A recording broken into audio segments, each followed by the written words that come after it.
The Last Question by Isaac Asimov, 1956. The last question was asked for the first time, half in jest, on May 21, 2061, at a time when humanity first stepped into the light. The question came about as a result of a $5 bet over Hybels, and it happened this way. Alexander Adel and Bertram Lupov were two of the faithful attendants of Multivoc. As well as any human beings could, they knew what lay behind the cold-clicking, flashing face miles and miles of face of the giant computer. They had at least a vague notion of the general plan of relays and circuits that had long since grown past the point where any single human could possibly have a firm grasp of the whole. Multivoc was self-adjusting and self-correcting. It had to be, for nothing human could adjust and correct it quickly enough, or even adequately enough, so Adel and Lupov attended the monstrous giant only lightly and superficially, yet as well as any men could. They fed it data, adjusted questions to its needs and translated the answers that were issued. Certainly they, and all others like them, were fully entitled to share in the glory that was Multivac's. For decades, Multivoc had helped design ships and plot the trajectories that enable man to reach the Moon, Mars and Venus, but past that, Earth's poor resources could not support the ships. Too much energy was needed for the long trips.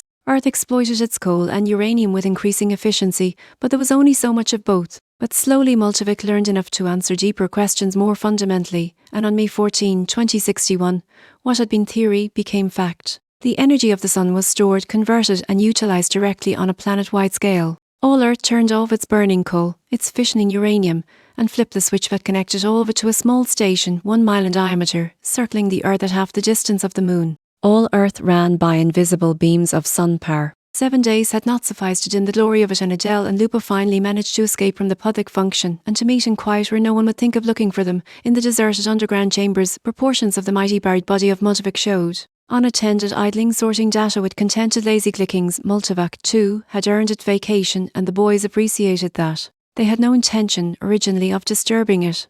They had brought a bottle with them, and their only concern at the moment was to relax in the company of each other and the bottle. "It's amazing when you think of it," said Adel. His broad face had lines of weariness in it, and he stirred his drink slowly with a glass rod, watching the cubes of ice slur clumsily about. "All the energy we can possibly ever use for free. Enough energy, if we wanted to draw on it, to melt all Earth into a big drop of impure liquid iron, and still never miss the energy so used. All the energy we could ever use, forever and forever and forever." Lupov cocked his head sideways. He had a trick of doing that when he wanted to be contrary, and he wanted to be contrary now, partly because he had to carry the ice and glassware. "Not forever," he said. "Oh hell, just about forever. Till the sun runs down, Bert." "That's not forever." "All right. Then billions and billions of years, 20 billion, maybe. Are you satisfied?" Lupov put his fingers through his thinning hair as though to reassure himself that some was still left, and sipped gently at his own drink. 20 billion years isn't forever, Will. It will last our time, won't it?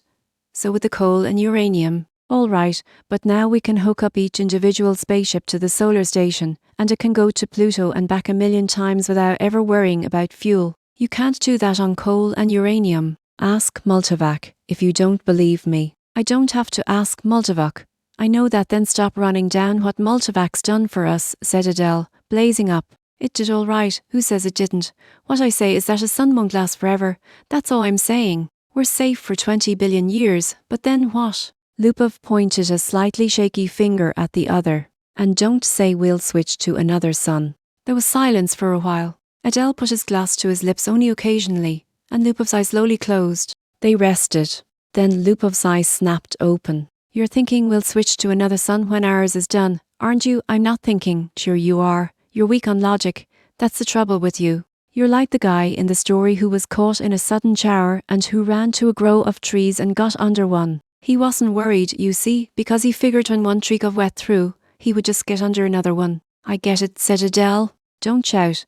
When the sun is done, the other stars will be gone." "Too darn right they will," muttered Lupov. "It all had a beginning in the original cosmic explosion, whatever that was, and it'll all have an end when all the stars run down. Some run down faster than others. Hell, the giants won't last 100 million years. The sun will last 20 billion years, and maybe the dwarfs will last 100 billion for all the good they are. But just give us 1,000,000,000,000 years and everything will be dark. Entropy has to increase to maximum, that's all." "I know all about entropy," said Adele, standing on his dignity. The hell you do, I know as much as you do, then you know everything's got to run down someday, all right. Who says they won't? You did, you poor sap. You said we had all the energy we needed forever, you said forever. It was Adele's turn to be contrary. Maybe we can build things up again someday, he said. Never. Why not? Someday never ask Moldovac, you ask Multivoc. I dare you. $5 says it can't be done. Adele was just drunk enough to try, just sober enough to be able to phrase the necessary symbols and operations into a question which, in words, might have corresponded to this: will mankind one day, without the net expenditure of energy, be able to restore the sun to its full youthfulness, even after it had died of old age? Or maybe it could be put more simply like this: how can the net amount of entropy of the universe be massively decreased? Multivac fell dead and silent. The slow flashing of light ceased, the distant sounds of clicking relays ended. Then, just as the frightened technicians felt they could hold their breath no longer, there was a sun springing to life at the teletype attached to that portion of Multivoc. 5 words were printed, insufficient data for meaningful answer. No bet, whispered Lupov. They left hurriedly. By next morning, the two, plagued with throbbing head and cottony mouth, had forgotten about the incident. Gerard, Geraldine, and Gerardette I watched the starry picture in the visiplate change as the passage through hyperspace was completed in its non-time lapse. At once, the even powdering of stars gave way to the predominance of a single bright marble disk, centred. That's X-23, said Gerard confidently. His thin hands clamped tightly behind his back and the knuckles whitened. The little Gerardettes, both girls, had experienced the hyperspace passage for the first time in their lives and were self-conscious over the momentary sensation of inside-outness. They buried their giggles and chased one another wildly about their mother, screaming, "We've reached X-23, we've reached X-23, we've." "Quiet, children," said Geraldine sharply. "Are you sure, Gerard? What is there to be but sure?" asked Gerard, glancing up at the bulge of featureless metal just under the ceiling. It ran the length of the room, disappearing through the wall at either end. It was as long as the ship. Gerard scarcely knew a thing about the thick rod of metal except that it was called a Microvov, that one asked it questions if one wished, that if one did not it still had its task of guiding the ship to a pre-ordered destination, of feeding on energies from the various subgalactic power stations, of computing the equations for the hyperspatial jumps. Gerard and his family had only to wait and live in the comfortable residence quarters of the ship. Someone had once told Gerard that the ACK at the end of Microvic stood for analog computer in ancient English, but he was on the edge of forgetting even that. Geraldine's eyes were moist as she watched the visiplate. "I can't help it. I feel funny about leaving Earth." "Why, for Pete's sake?" demanded Gerard. "We had nothing there. We'll have everything on X-23. You won't be alone. You won't be a pioneer. There are over 1 million people on the planet already. Good Lord, our great-grandchildren will be looking for new worlds because X-23 will be overcrowded." Then, after a reflective pause, "I tell you, it's a lucky thing the computers were to interstellar travel the way the race is growing, I know, said Geraldine miserably. Gerardette, I said promptly. "Our Microvic is the best Microvic in the world." "I think so too," said Gerard, tousling her hair. It was a nice feeling to have a Microvic of your own, and Gerard was glad he was part of his generation and no other. In his father's youth, the only computers had been tremendous machines taking up 100 square miles of land. There was only one to a planet. Planetary acts they were called. They had been growing in size steadily for 1,000 years, and then, all at once, came refinement. In place of transistors had come molecular valves so that even the largest planetary act could be put into a space only half the volume of a spaceship. Gerard felt uplifted, as he always did when he thought that his own personal Microvic was many times more complicated than the ancient and primitive Multivoc that had first seen the sun, and almost as complicated as Earth's planetary act, the largest that had first solved the problem of hyperspatial travel, and had made trips to the stars possible. So many stars, so many planets, sighed Geraldine, busy with her own thoughts. "I suppose families will be going out to new planets forever, the way we are now." "Not forever," said Gerard, with a smile. "It will all stop someday, but not for billions of years, many billions. Even the stars run down, you know. Entropy must increase." "What's entropy, Daddy?" trilled Gerardette. "Entropy, little sweet, is just a word, which means the amount of running down of the universe. Everything runs down, you know, like your little walkie-talkie robot, remember? Can't you just put in a new power unit, like with my robot? The stars are the power units, dear. Once they're gone, there are no more power units." Gerardette at once set up a howl. "Don't let them, Daddy, don't let the stars run down. Now look what you've done," whispered Geraldine, exasperated. "How was I to know it would frighten them?" Gerard whispered back. "Ask the Microvic," wailed Gerardette. "Ask him how to turn the stars on again." "Go ahead," said Geraldine. "It will quiet them down." Gerardette was beginning to cry. Also, Gerard shrugged. Now, honeys. I'll ask McRovach. Don't worry, he'll tell us. He asked the McRovach, adding quickly, print the answer. Jared cupped the strip of thin cellophane and said cheerfully, see now, the McRovach says it will take care of everything when the time comes, so don't worry. Jared said, and now children, it's time for bed. We'll be in our new home soon. Jared read the words on the cellophane again before destroying it. Insufficient data for a meaningful answer. He shrugged and looked at the visiplate. X-23 was just ahead.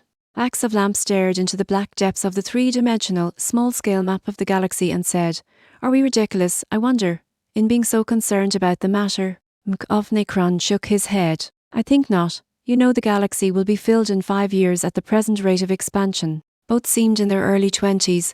Both were tall and perfectly formed. Still, said Vax, I hesitate to submit a pessimistic report to the Galactic Council. I wouldn't consider any other kind of report. Stir them up a bit.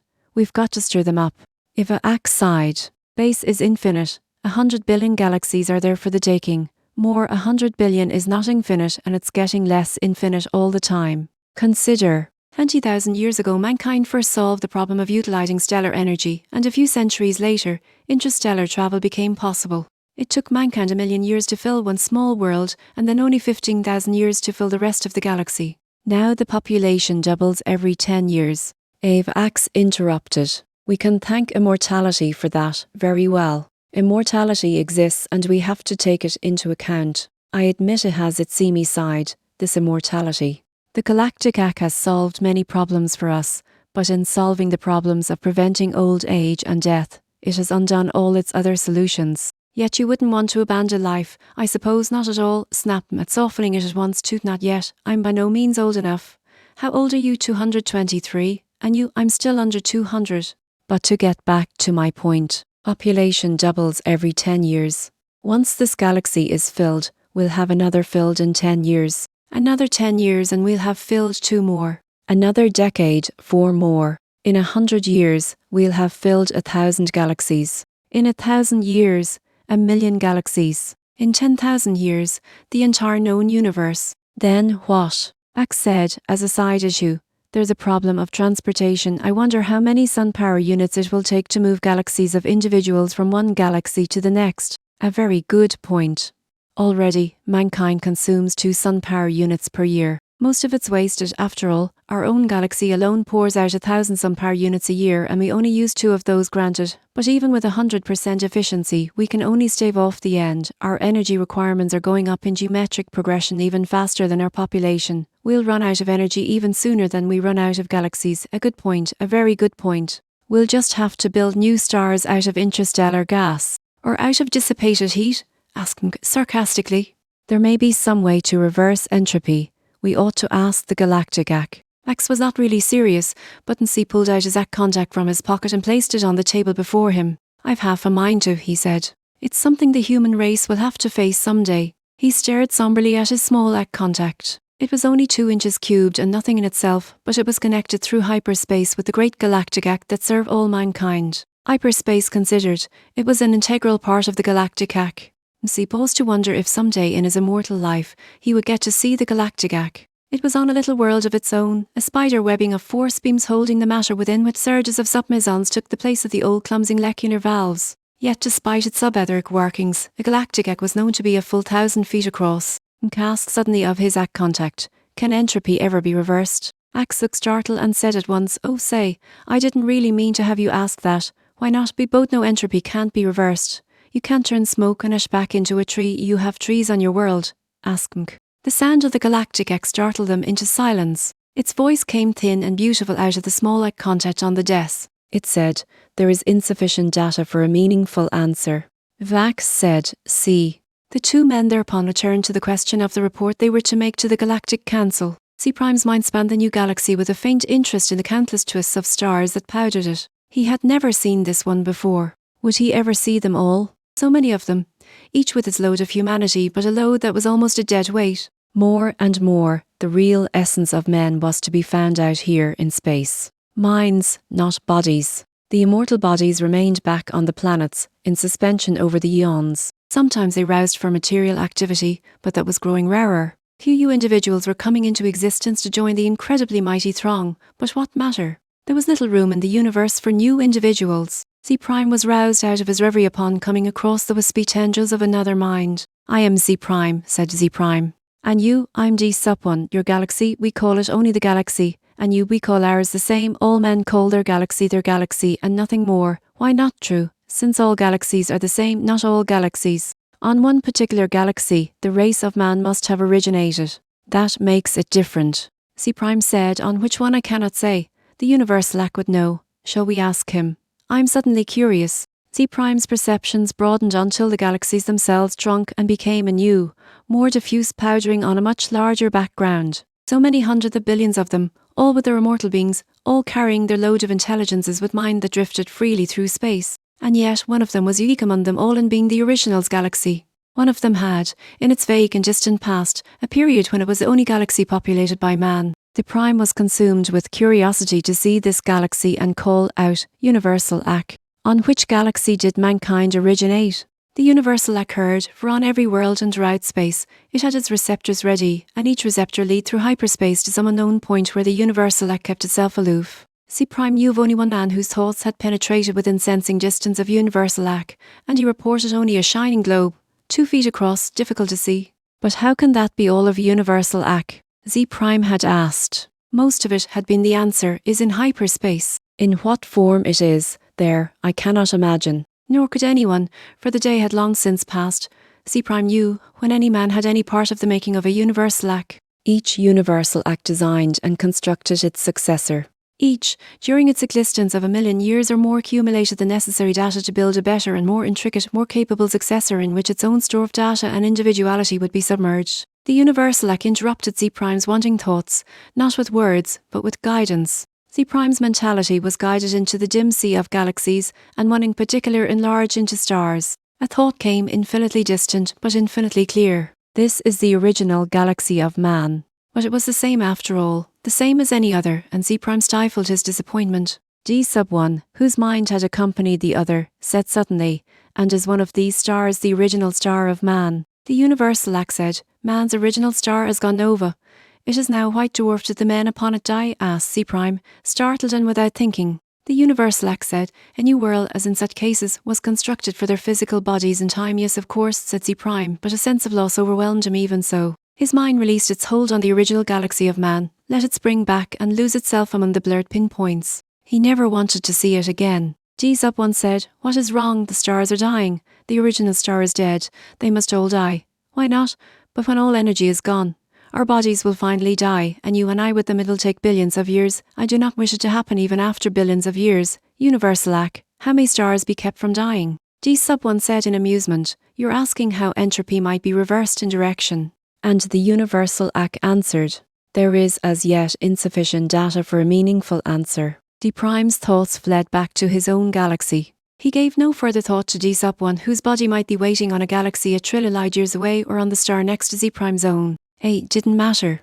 Unhappily, Z Prime began collecting interstellar hydrogen out of which to build a small star of his own. If the stars must someday die, at least some could yet be built. Man considered with himself, for in a way, man mentally was one. He consisted of a trillion H's bodies, each in its place, each resting quiet and incorruptible, each girded for by perfect automatons equally incorruptible, while the minds of all the bodies freely melted one into the other, indistinguishable. Man said, the universe is dying. Man looked about at the dimming galaxies. The giant stars, spendthrifts, were gone long ago, back in the dimmest of the dim far past. Almost all stars were white dwarfs, fading to the end. New stars had been built of the dust between the stars, some by natural processes, some by man himself, and those were going, too. White dwarfs might yet be crashed together, and of the mighty forces so released, new stars built, but only one star for every 1,000 white dwarfs destroyed, and those would come to an end, too. Man said, carefully husbanded, as directed by the cosmic hack, the energy that is even yet left in all the universe will last for billions of years.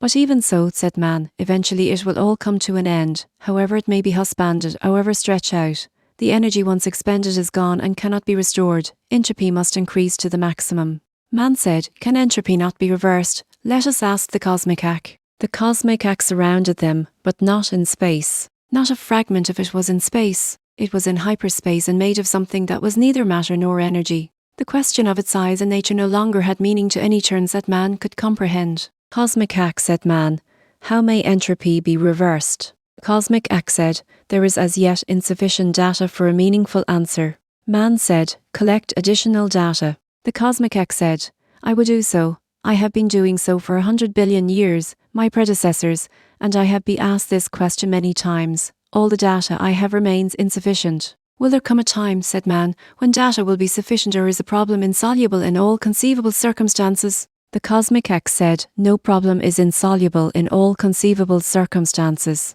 Man said, when will you have enough data to answer the question? There is as yet insufficient data for a meaningful answer. Will you keep working on it? Asked man. The Cosmic Ak said, I will. Man said, we shall wait. The stars and galaxies died and snuffed out, and space grew black after 10 trillion years of running down. One by one man fused with Ak, each physical body losing its mental identity in a manner that was somehow not a loss but a gain. Man's last mind paused before fusion, looking over a space that included nothing but the dregs of one last dark star and nothing besides but incredibly thin matter, agitated randomly by the tag-ends of heat wearing out, asymptotically, to the absolute zero. Man said, Ak, is this the end? Can this chaos not be reversed into the universe once more?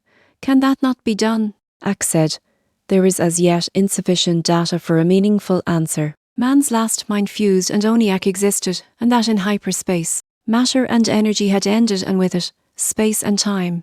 Even Ak existed only for the sake of the one last question that it had never answered from the time a half-drunken computer 10 trillion years before had asked, the question of a computer that was to Ak far less than was a man to man. All other questions had been answered, and until this last question was answered also, Ak might not release his consciousness. All collected data had come to a final end. Nothing was left to be collected, but all collected data had yet to be completely correlated and put together in all possible relationships. A timeless interval was spent in doing that, and it came to pass that Ak learned how to reverse the direction of entropy. But there was now no man to whom Ak might give the answer of the last question. No matter.